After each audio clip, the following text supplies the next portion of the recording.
¿Se acuerdan que en la primera unidad vimos todos los estudios o los análisis específicos que conforman lo que es la metodología general para la evaluación de un proyecto de inversión? Y entre ellos tenemos el estudio de mercado, el estudio técnico.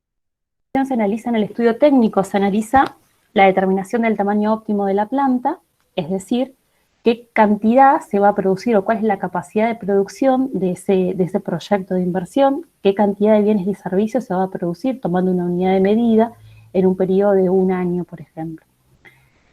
La determinación de la localización óptima, también dónde se va a localizar esa planta de producción de bienes o prestación de servicios.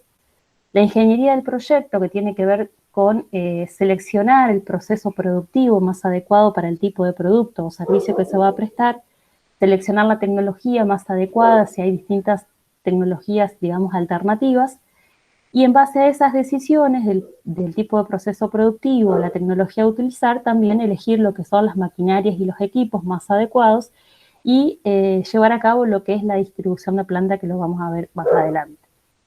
Y el análisis organizativo, administrativo y legal tiene que ver con el personal que se va a necesitar en ese proyecto de inversión, cuál es la normativa, el marco normativo que regula a esa actividad, a esa empresa o a esa organización que va a llevar a cabo este proyecto de inversión, si hay una normativa específica o general, es decir, un análisis de toda la normativa legal que se tiene que cumplir para producir este bien o prestar ese servicio.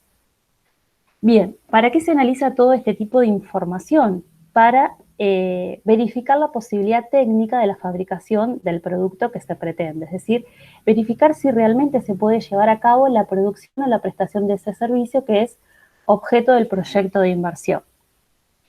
Y en función de analizar cuál es el tamaño óptimo, cuál es la localización óptima, cuáles son los equipos y las instalaciones más adecuadas, cuál es la organización óptima requerida para realizar la producción. Es decir, en base a toda la información que mencionamos anteriormente, que hace al contenido del estudio técnico, verificar cuál es la posibilidad real, la posibilidad técnica de fabricar ese bien o prestar ese servicio. Es decir, que como conclusión del estudio técnico vamos a tratar de resolver ciertas preguntas referidas a dónde producir, que tiene que ver con la localización, a cuánto, que tiene que ver con la capacidad o el tamaño de producción, cuándo, cómo y con qué, que tiene que ver con el tipo de proceso productivo, la tecnología, las maquinarias y equipos a utilizar, etcétera. Por lo que el aspecto técnico operativo de un proyecto comprende todo aquello que tenga relación con el funcionamiento y la operatividad del propio proyecto. Y las partes que conforman el estudio técnico, un poco lo que dijimos recién, el análisis y la determinación de la localización óptima, el análisis y la determinación del tamaño óptimo, el análisis y la disponibilidad y el costo de los suministros e insumos, la identificación y descripción del proceso, y dentro del proceso también la tecnología, las maquinarias, los equipos, la distribución de planta, etcétera, y determinación de la organización humana, es decir, el personal que es requerido, y la jurídica, que tiene que ver con el análisis legal que también mencionamos recién. Entonces, el primer punto tiene que ver, decíamos, con el análisis y determinación del tamaño óptimo del proyecto. Cuando hablamos de tamaño óptimo, hablamos de buscar aquel tamaño, o sea, aquella capacidad de producción de ese proyecto, de ese emprendimiento. Esa capacidad de producción se expresa en cantidad producida por unidad de tiempo, por ejemplo, volumen, peso, unidades de producto terminado. Es decir, el tamaño tiene que ver con la capacidad de producción en una unidad de medida determinada, que pueden ser unidades, puede ser peso, volumen, etcétera, depende del tipo de bien o de servicio que se está prestando, que es objeto de ese proyecto de inversión, y que se produce a lo largo de un año. Eso significa el tamaño, la capacidad de producción. Y cuando hablamos de tamaño óptimo nos referimos a aquel tamaño que permite operar con los menores costos totales o con la máxima rentabilidad económica. Es decir, vamos a tratar de determinar una capacidad de producción o un tamaño que sea óptimo, es decir, que trate de minimizar los costos totales o maximizar la rentabilidad económica. Bien, por lo que acá no solamente es importante ser eficaz, sino buscar ser eficiente, optimizando todo el uso de los recursos, de manera que se pueda trabajar al menor costo posible y en el menor tiempo posible.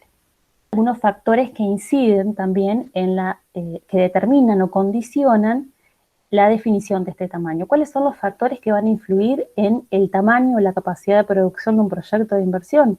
Son la demanda, los suministros de insumos, la tecnología y los equipos, el financiamiento y la organización. ¿Cómo influye la demanda? La demanda, decíamos que en el estudio de mercado podemos estimar cuál es la demanda potencial de un producto o un servicio, cuál es el mercado potencial y podemos cuantificarla para ver cuáles serían los ingresos probables en función de la demanda estimada, ¿no es cierto? El tamaño siempre va a estar condicionado por la demanda, porque si se acuerdan cuando nosotros clasificábamos la demanda en el estudio de mercado decíamos que la demanda puede estar insatisfecha cuando existe mercado, que cualquier cantidad que se produzca puede ser vendida porque la demanda es insatisfecha o puede ser saturada,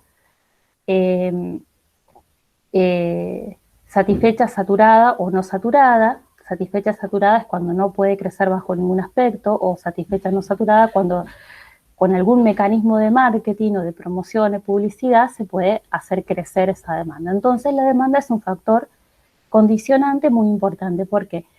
Porque el proyecto se va a implementar solamente en el caso de que exista una demanda insatisfecha o una demanda satisfecha no saturada, ¿sí? Porque generalmente se tiene en cuenta que la demanda tiene que ser considerablemente superior al tamaño de producción o a la capacidad de producción.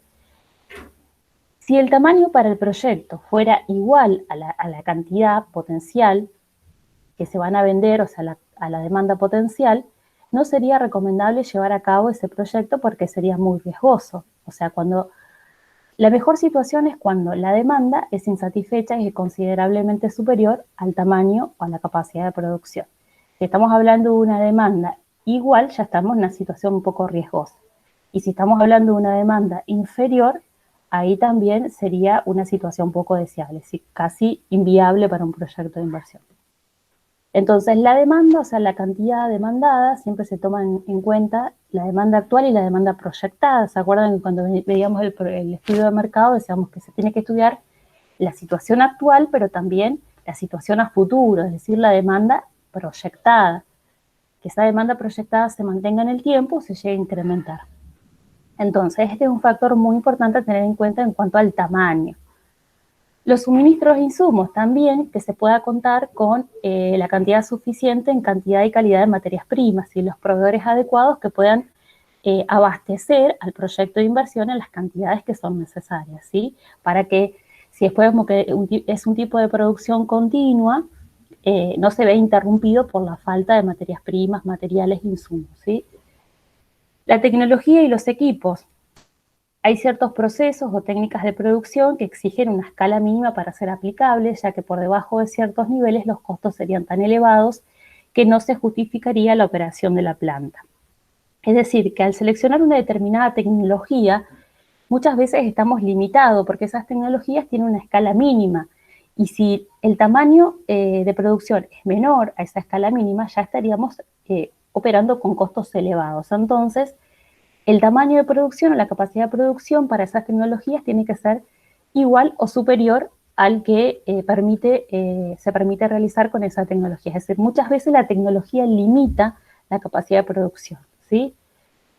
Las relaciones entre el tamaño y la tecnología influirán a su vez en las relaciones entre tamaño, inversiones y costo de producción. Es decir, que la tecnología también influye en las maquinarias, equipos que son necesarios. Eso también después vamos a ver que influye cuando en el estudio económico, cuando se valorizan estas inversiones, cuando se determinan los costos de inversiones, estas maquinarias y equipos que son necesarios de acuerdo con ciertas tecnologías, e influye también en los costos de producción, es decir, en los costos operativos.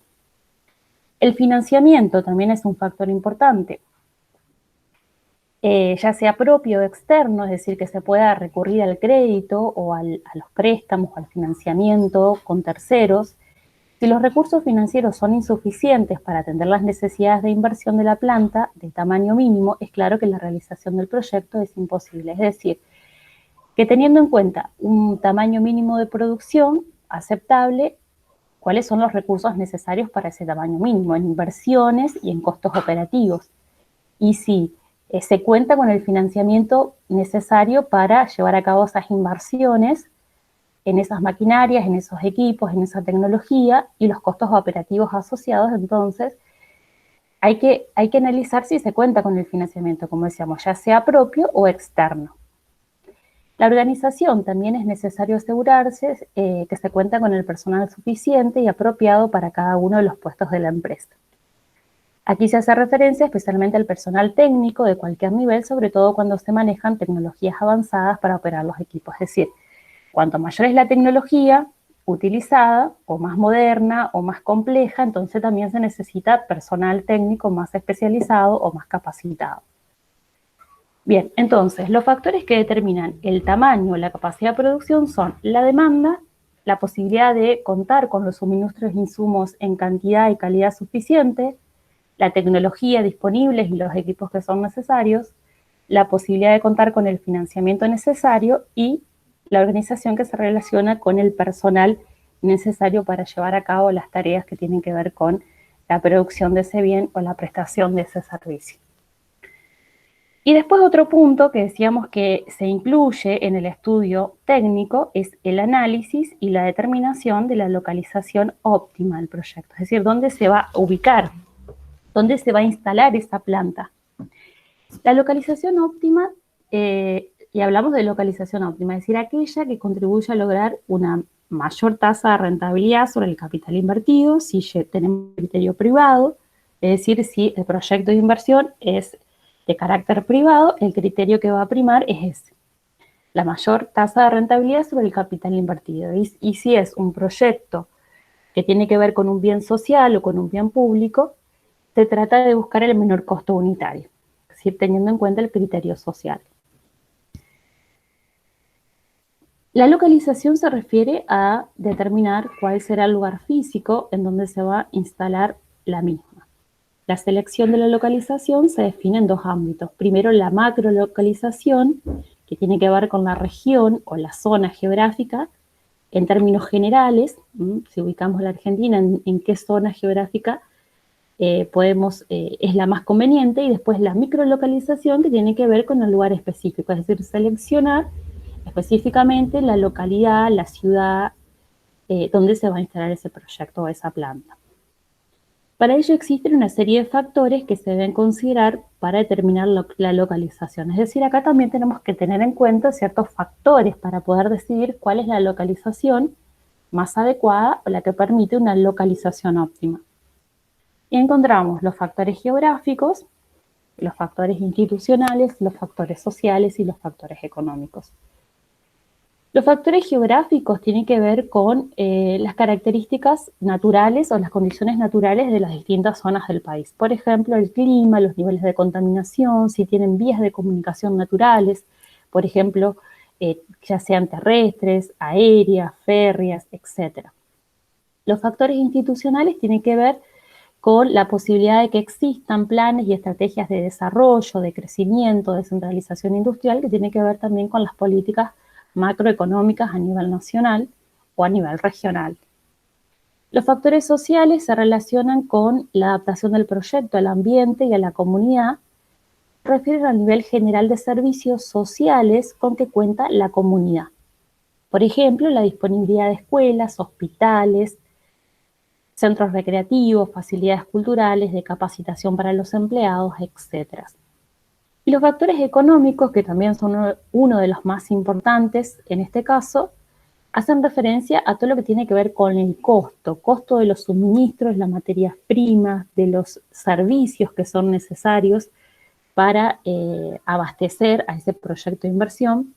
Por ejemplo, podemos nombrar el costo de la mano de obra, el costo de las materias primas, de los servicios, energía eléctrica, y muchas veces la disponibilidad de estos servicios en determinadas ciudades o localidades, energía eléctrica, agua, gas natural, etc.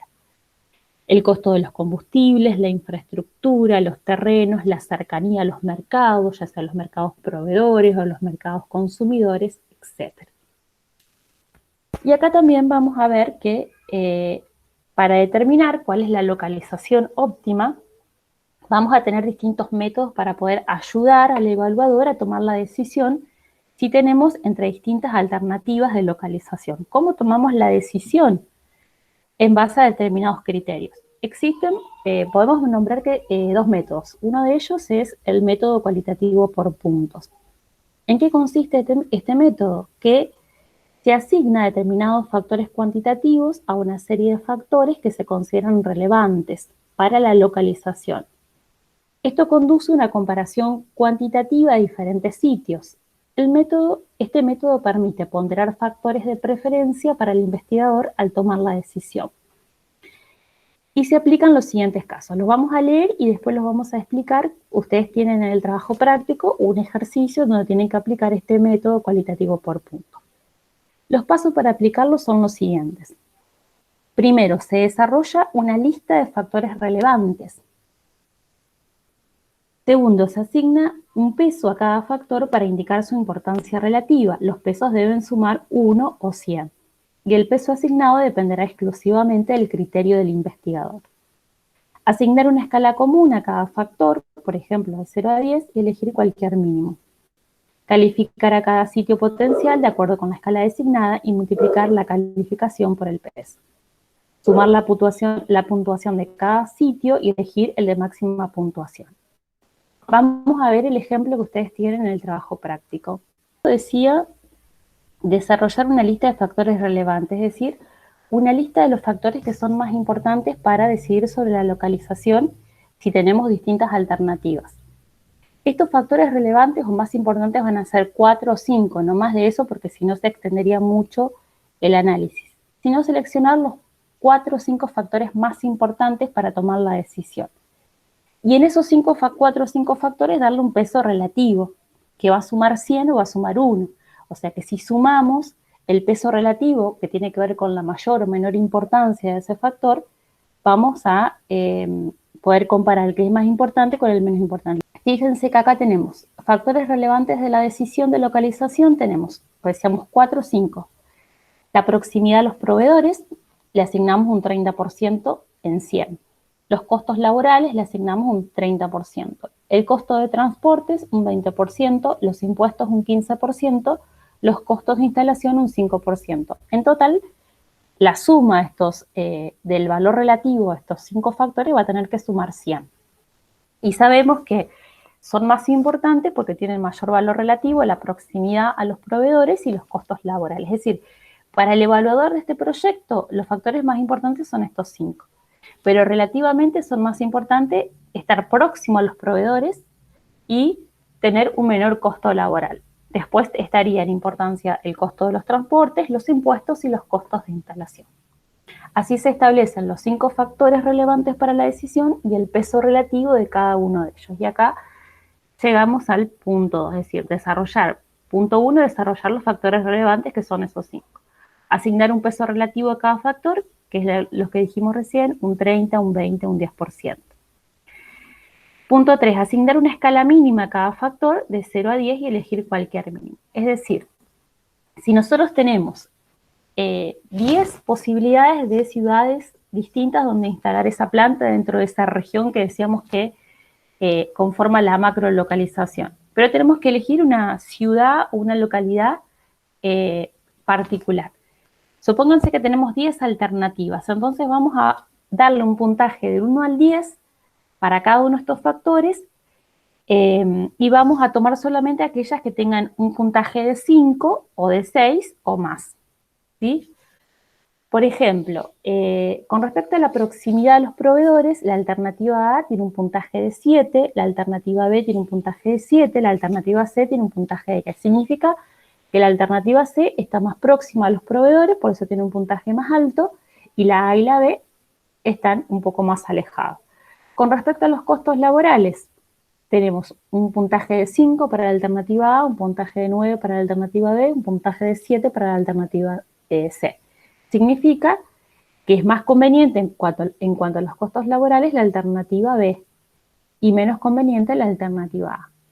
Con respecto a los costos de transporte, la más conveniente es la alternativa A y después la que le siguen son la B y la C. Con respecto a los impuestos que son aplicables en cada localidad o en cada ciudad que existe como alternativa para localizar la planta, tenemos que la más conveniente relativamente es la alternativa C. Y con los costos de instalación también podemos asignarle un puntaje según es más conveniente o menos conveniente. Una vez que le asignamos un puntaje a cada alternativa de localización, ciudad A, ciudad B, ciudad C, podemos aplicar este método y sacar un puntaje total para cada alternativa. ¿Cómo vamos a hacer? Vamos a multiplicar el valor relativo por el puntaje de cada alternativa, o sea, ustedes van a agregar acá 3 columnas más para la columna A, B y C.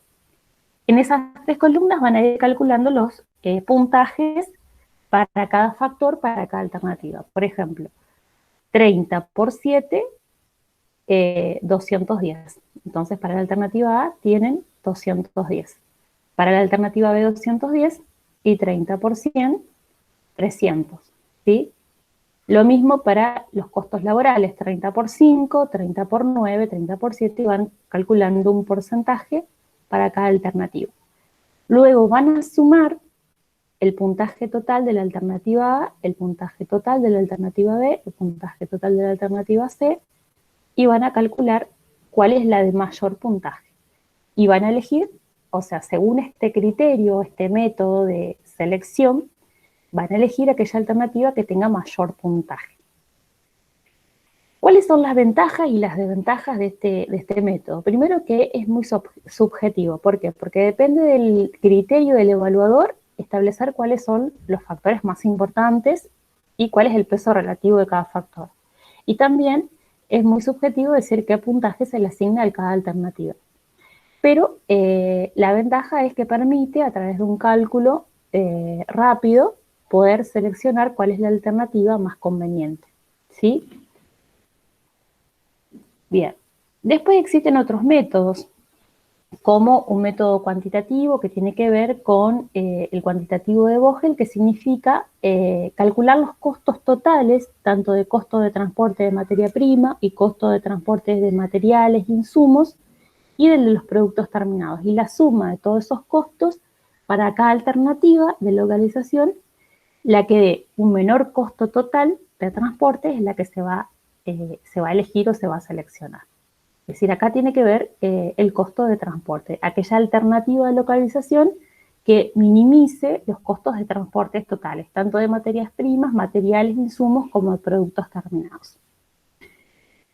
Hay que mencionar que todos los métodos de localización dejan de lado hechos importantes, no cuantificables, tales como preferencias o conveniencia de los inversionistas por instalarse en un sitio determinado, independientemente de los resultados del análisis, lo cual invalidaría cualquier técnica que se empleara. Por ejemplo, cuando el principal inversor decide localizar el proyecto en su pueblo natal o un determinado pueblo.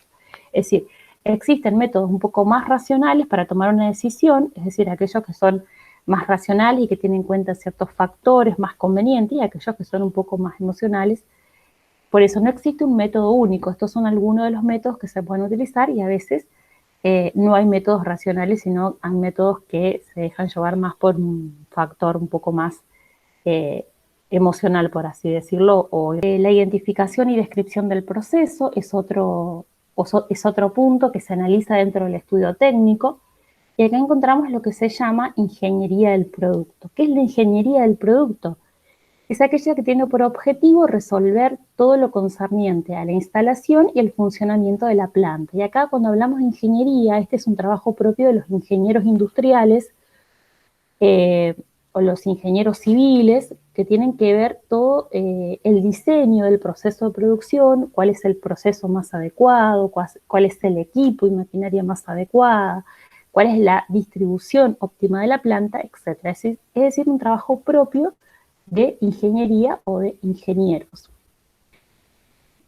Y acá ellos son los que van a, en esta parte del estudio técnico se va a definir lo que es el proceso de producción, que es el procedimiento técnico que se utiliza para obtener los bienes y servicios a partir de un insumo determinado, y la tecnología de fabricación. Es decir, la tecnología de fabricación, podemos tener distintas alternativas para fabricar un mismo bien o prestar un mismo servicio. Y la tecnología tiene que ver con el conjunto de conocimientos técnicos, equipos y procesos que se emplean para desarrollar una determinada función.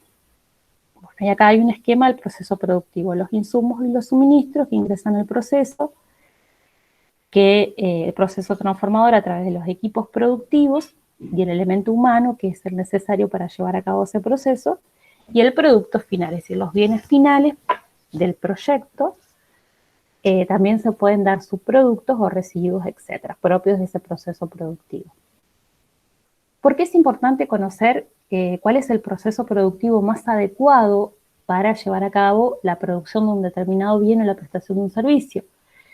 Porque al conocer el proceso productivo, nos permite también seleccionar la tecnología más adecuada, la tecnología de fabricación más adecuada, que mejor se adapte a lo requerido por dicho proceso. Además, permite facilitar todo lo que es la distribución de planta, aprovechando el espacio disponible en forma óptima. Todo esto contribuirá a optimizar la operación general de la planta, mejorando los tiempos y movimientos de los hombres y máquinas. Es decir, va a contribuir a la eficiencia del proceso productivo. Es decir, es muy importante determinar cuáles son las distintas etapas o tareas que se llevan a cabo en un proceso productivo para poder así seleccionar la tecnología más adecuada y en base a la tecnología, las maquinarias, los equipos y después organizar todo lo que es la distribución de planta. ¿Cómo se hace el análisis de este proceso productivo? Existen distintas técnicas para poder analizar las distintas etapas o tareas de este proceso productivo. Diagramas de bloques, diagramas de flujos, cursogramas analíticos, etc. Pero decíamos que esto también tiene que ver mucho con la información que aportan los ingenieros, que tienen un conocimiento mucho más específico de este proceso de producción. Factores que determinan o influyen en la adquisición de equipos y maquinarias. Una vez que ya conocemos el proceso de producción, las distintas etapas, tareas, profundizamos en el conocimiento del proceso de producción para ese bien o servicio, profundizamos entre el conocimiento de las distintas tecnologías disponibles. Ahora vamos a ver cuáles son los factores que pueden ayudar a una correcta selección de las maquinarias y equipos necesarios. Bueno, acá los factores a considerar son varios. El proveedor, el precio, las dimensiones, la capacidad de producción de esos equipos, la flexibilidad para adaptarse a distintos niveles de producción, la mano de obra necesaria para poder operar esos equipos y la capacidad que requiere, más especializados o menos especializados. O sea, hay tecnología que es más mano de obra intensiva, y hay tecnología que requiere menos mano de obra, pero a la vez con mayor capacitación y mayor preparación. El costo de mantenimiento de esas maquinarias, que generalmente es un dato que lo proporciona el fabricante, el consumo de energía eléctrica u otro tipo de insumos que necesita para funcionar esa maquinaria, para también tener una idea del costo que va a generar la utilización de esa maquinaria, la infraestructura necesaria. Por ejemplo, algunos equipos requieren una infraestructura especial, por ejemplo, equipos de alta tensión eléctrica, que se utilizan con esas maquinarias específicas, el costo de los fletes y seguros para llevarlo hasta la planta y ponerlos en funcionamiento, el costo de instalación y puesta en marcha, la existencia de repuestos o acciones dentro del país. ¿Sí? Todos estos factores son los que se van a tener en cuenta para poder adquirir la maquinaria y el equipo para llevar a cabo ese proceso de producción. Y otro punto que se analiza dentro de la ingeniería del proyecto tiene que ver con la distribución de planta. La distribución de planta implica analizar un análisis e integración de diversas variables que afectan directamente al manejo de los materiales, a la utilización de los equipos, los niveles de inventarios, la productividad de los trabajadores, la comunidad del grupo y la moral del personal. ¿Por qué es importante lograr una adecuada distribución de planta? La distribución de planta tiene que ver con la ubicación física de las distintas maquinarias y equipos de manera que reduzcan al mínimo el traslado de insumos, materiales, el traslado de personas, es decir, buscando una forma de producir más económica, rentable y eficiente, reduciendo todos los costos que no son productivos, como el manejo de materiales y el almacenamiento innecesario. Es decir, buscar la ubicación óptima de esas maquinarias y equipos de acuerdo a la secuencia que se lleva a cabo en el proceso productivo. ¿Cuáles son los objetivos y principios básicos de una distribución de planta? Lograr la integración total del proceso, es decir, que de todas las etapas, que cada etapa esté integrada con la anterior y con la posterior. mínima distancia de recorrido, tanto de materiales, materias primas y de personal, de una tarea o de un proceso a otro, utilización del espacio cúbico, seguridad y bienestar para el trabajador, es decir, que no solamente se busque la eficiencia en el proceso productivo, sino que también brinde seguridad y bienestar al trabajador. Y flexibilidad, que sea flexible para adecuarse a distintos niveles de producción, por ejemplo. La distribución está determinada en gran medida por el tipo de producto a fabricar, el tipo de proceso productivo, la tecnología empleada, los materiales y por el volumen de producción. Existen 3 tipos básicos de distribución que tienen que ver con el tipo de producto que se va a fabricar. Tenemos la distribución por proceso, que agrupa a las personas, a los equipos y las maquinarias que realizan funciones similares y hacen trabajos rutinarios en bajos volúmenes de producción. El trabajo es intermitente y guiado por órdenes de trabajo. Se llama lo que muchas veces se conoce como producción por órdenes de trabajo o por lotes, es decir, que existen distintos grupos de maquinarias, grupos que realizan un proceso distinto, con personal distinto, y que van a ser empleados en función de esa orden de trabajo que puede requerir la intervención de distintos procesos, distinto personal, etc. Imagínense, por ejemplo, un taller mecánico que presta servicios de distinto tipo. O sea, va a haber un equipo y personal especializado para que haga la alineación y el balanceo, otro para que cambie las cubiertas, otro para que vea la parte eléctrica, otro para que haga el servicio de mantenimiento, etc. O sea, en función de esa orden de trabajo, ese pedido especial, se van a poner en funcionamiento distintos procesos, distintas maquinarias, distintos personal. Por eso se llama distribución por proceso. La distribución por producto agrupa a los trabajadores y el equipo de acuerdo con la secuencia de operaciones realizadas sobre el producto usuario. Las líneas de ensamble son características de esta distribución con el uso de transportadoras y equipos muy automatizados para producir grandes volúmenes de pocos productos. También este tipo de distribución por producto lo usamos en los procesos de producción continua o en línea, donde se fabrican grandes cantidades de un determinado producto, que es el mismo, de pocos productos en grandes cantidades, sería la producción en línea, donde está más automatizado cada paso con el siguiente y se llama lo que es las líneas de producción, ¿sí? Está mucho más automatizado. Y distribución por componente fijo, aquí la mano de obra, los materiales y el equipo acuden al sitio de trabajo como en la construcción de edificios o un barco, es decir, tanto las maquinarias y la mano de obra y los equipos se trasladan al lugar donde se va a llevar a cabo esa producción. Y el último punto que se ve dentro del estudio técnico es el análisis de la organización humana y jurídica. La organización humana tiene que ver, o administrativa, tiene que ver con el personal que se va a llevar, que se va a necesitar para llevar a cabo todas las tareas propias de la producción de ese bien o la prestación de ese servicio. Acá es necesario ayudarse por un organigrama, realizar un organigrama con todo el personal, de tipo, ese organigrama de tipo línea funcional o funcional, es decir, un organigrama que determine los distintos puestos de trabajo que son necesarios dentro de esa organización para llevar a cabo la producción de ese bien o la prestación de ese servicio. El objetivo de realizar este organigrama, que sirve para analizar la organización humana, es observar la cantidad total de personal que va a trabajar para la nueva empresa, ya sean internos o como servicio externo. Y esta cantidad de personal será la que se va a considerar en el análisis económico, o sea, en el estudio económico, para incluirse en la nómina de pago. Es decir, que la cantidad de personal, la capacitación, el nivel de capacitación, las especificaciones o los requerimientos, los requisitos o los distintos puestos que van a ocupar ese personal, va a ayudar después también en el estudio económico a determinar cuál es el costo de mano de obra para llevar a cabo ese proyecto, es decir, costos operativos de mano de obra. Y con respecto al marco legal, todo proyecto, antes de ponerse en marcha, debe incorporarse y acatar las disposiciones jurídicas vigentes, es decir, hacer un análisis de todo el marco normativo que es aplicable a esa empresa, a la producción de ese bien o de servicio, partiendo de las normativas más generales que tienen que ver si esa empresa se constituye como una sociedad comercial, la ley de sociedades comerciales, si se dedica a un rubro en particular, si hay una normativa, alguna ley que la regula.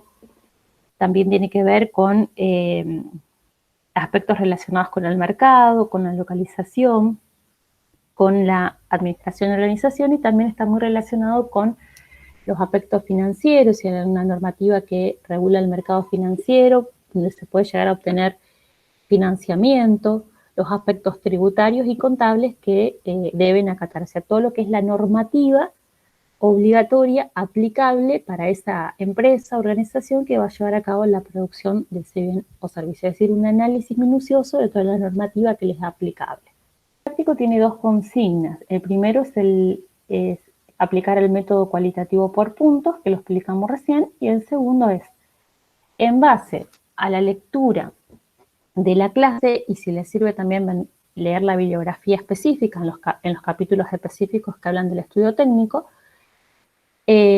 poder determinar si estas afirmaciones son verdaderas o falsas, en caso de que sean falsas, justificarlas, ¿sí? Pero todo tiene que ver primero con los temas, o sea, primero tienen que hacer una lectura, una interpretación de todos los temas, y una vez que estén seguros, si tienen alguna duda, si por lo mejor en la clase no está completo, no está claro, pueden ir hacia la bibliografía y poder sacar la respuesta.